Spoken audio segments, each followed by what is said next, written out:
Hi friend, welcome to my video. तो इस video में ख़ास ये है कि हम एम लक्ष्मीकांत जो कि पॉलिटी सेक्शंस का बाइबल होता है और जितने भी यूपीएससी, बीपीएससी और स्टेट पीसीएस की प्रिपरेशन करते हैं जो भी एस्पायरेंट, उनके लिए पॉलिटी बुक पढ़ना बहुत ही ज़रूरी होता है। ये पॉलिटी के लिए एक रामबाण है। तो बेसिकली नॉर्मल विद्यार्थी मैंने जब शुरू की थी पॉलिटी की एम लक्ष्मीकांत पढ़ना, तो शुरू से लेकर लास्ट तक चैप्टर पढ़ाई कर ली थी। तो मुझे कुछ समझ में नहीं आया, एकदम ऊपर से गया। तो फिर दूसरा बार पढ़ा तो कुछ समझ में आया और फिर मैंने एनालिसिस की कि इसे एक वे में पढ़ना है कि किस चैप्टर के बाद किस चैप्टर को पढ़ना है, इस फॉर्म में मुझे पढ़ना पड़ेगा। तो उसी के अकॉर्डिंग कुछ एनालिसिस करके मैंने ये वीडियो बनाया है। ये वीडियो का एकमात्र उद्देश्य है कि पॉलिटी को किस चैप्टर के बाद किस चैप्टर के अकॉर्डिंग पढ़े कि एक पॉलिटी का बेस हमारे दिमाग में सेट हो जाए। और दूसरी बात ये है कि बीपीएससी के लिए पॉलिटी के जो यूजफुल चैप्टर्स हैं वो मैं नेक्स्ट वीडियो में बता दूंगी।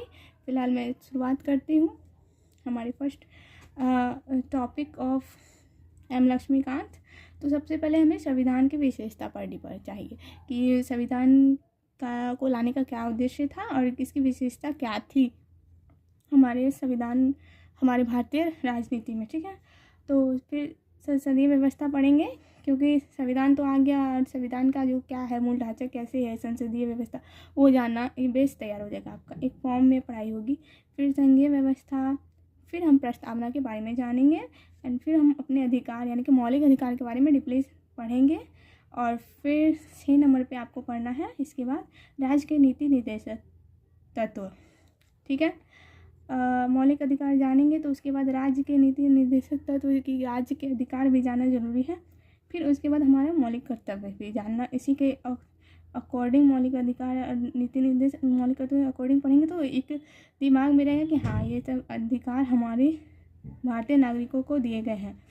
फिर हम पढ़ेंगे संविधान संशोधन कि हमारे संविधान में कितने प्रकार के संशोधन हो सकते हैं और किस तरीके से हो सकते हैं।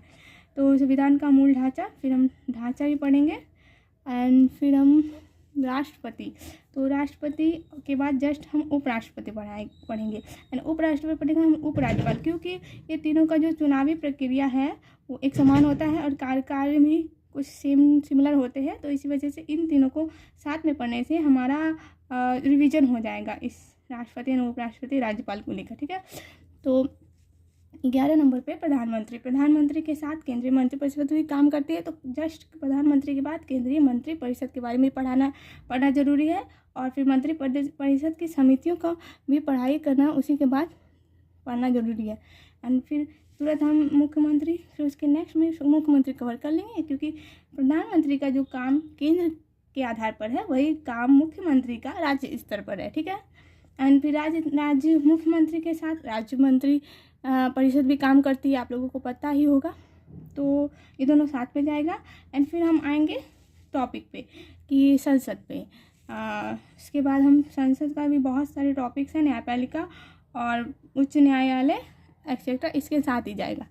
तो बेसिकली आपको एक बार इस तरीके से जो मैंने बना लिया है, ये मैं इसी के अकॉर्डिंग पढ़ाई करूँगी। तो आपको भी इस प्रकार बना लेना पड़ेगा, एफर्ट लगाना है क्योंकि आप एक सिविल सर्वेंट एस्पायरेंट हो तो आपको खुद से भी एफर्ट लगाना पड़ेगा। एक बार अपने अंदाजे से भी आप यूटिलाइज कर सकते हैं कि किस तरीके से हमें पढ़ना चाहिए पॉलिटी को।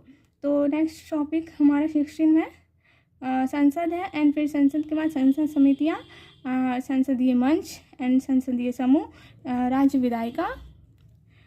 विधायिका और सर्वोच्च न्यायालय, न्यायिक समीक्षा एंड न्यायिक सक्रियता। ठीक है, फिर अधिकरण पढ़ लेंगे एंड सर्वोच्च न्यायालय हो गया तो उच्च न्यायालय को भी हमें नहीं छोड़ना है, उसी के बाद पढ़ लेना है। फिर अधीनस्थ न्यायालय, तो हमारा जो न्यायालय के जो भी जस्टिस का टॉपिक्स रहने वाला है वो कंप्लीट हो चुका है। एंड फिर हम जाएंगे केंद्र का अपार्टमेंट, जैसे कि केंद्र राज्य संबंध एंड अंतर्राज्यीय संबंध, फिर आपातकालीन प्रावधान क्या होते हैं एंड फिर पंचायती राज हमें जानना जरूरी है। इसके बाद फिर नगर पालिका, क्योंकि पंचायती राज और नगर पालिका एक साथ ही आया था एंड कुछ इसके जो प्रक्रिया है वो सिमिलर है तो साथ में। तो केंद्र, राज्य, प्रदेश, फिर इसके बाद संघ और उसका राज्य क्षेत्र। तो 33 टॉपिक हो चुके हैं। तो देन फिर हम आगे मूव करते हैं। कुल मिलाकर 44 टॉपिक हैं, एक और ऐड कर लीजिए, मतलब कुल मिला के 45 टॉपिक है जिसको एक वे फॉर्म में हमें पढ़ना है। तो देन अनुसूचित क्षेत्र एंड नागरिकता, फिर संवैधानिक संस्थाएं, फिर 37 में गैर संवैधानिक संस्थाएं पढ़ना है, और 38 में संविधानेतर संस्थाएं और राजनीतिक दल, चुनाव आयोग। निर्वाचन के बाद जस्ट चुनाव आयोग के बारे में हमें जानना बहुत जरूरी है कि निर्वाचन प्रक्रिया किस प्रकार से भारत में होती है।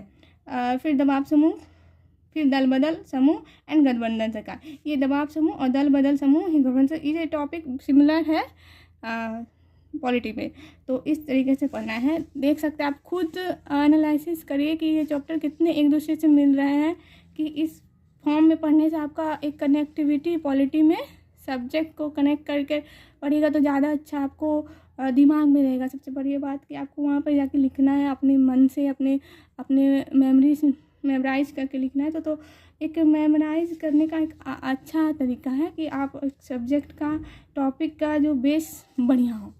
ठीक है, जो मेन बीपीएससी के टॉपिक्स हैं एम लक्ष्मीकांत के, मैं नेक्स्ट वीडियो में बता दूंगी। फिलहाल के लिए इतना ही। Okay, bye.